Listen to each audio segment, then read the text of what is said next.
At hindi lang nga kapag masamang panahon, kundi sa pang-araw-araw nating paglalakbay, lain tayong gabayan ng I Am Ready ng GMA. At alam nyo ba na mahigit 140 bilyong piso ang nasasayang kada taon dahil sa buhol-buhol na traffic.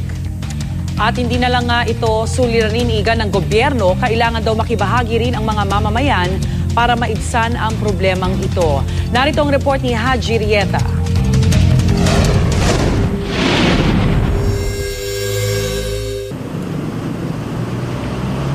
Labing-anim na taon ng driver ng pampasaherong bus si Ronald Patricio. Halos araw-araw ito ang binubuno niya sa EDSA. Mabigat at kung minsay buhol-buhol na daloy ng trapiko.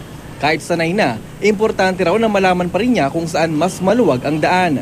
Kung maaring araw sana, mabawasan ang mga sasakyan, lalo na sa EDSA. Masyado ba traffic, sir? Saka mula umaga. Tapos, dapat, pangalawang ikot ko ba lang to, dapat pangapat na to eh. Sobrang traffic.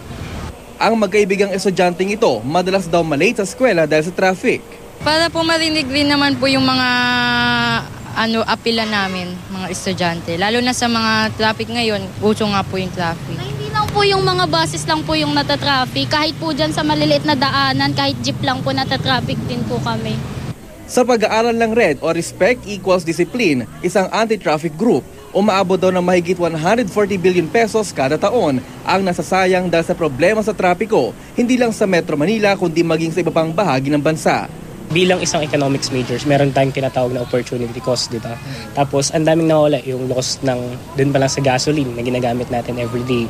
Tapos, makikita naman natin yung investments ng foreigners. Hindi natin sila mahikayat kasi parang malaki yung cost dito sa atin ng transactions dahil nga sa daloy ng trapiko. Ang aircon mechanic na si Marlon Velarde, problema rin ng traffic. At ang hirap pa, wala raw siyang balita kung saan lugar matraffic o hindi.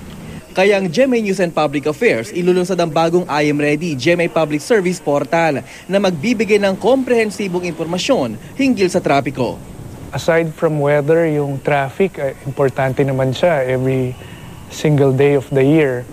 At yung magiging traffic reports natin ay komprehensibo dahil meron tayong kapartner na application, mobile application dito. Abangan nila sa 24 oras ang launch ng I Am Ready campaign.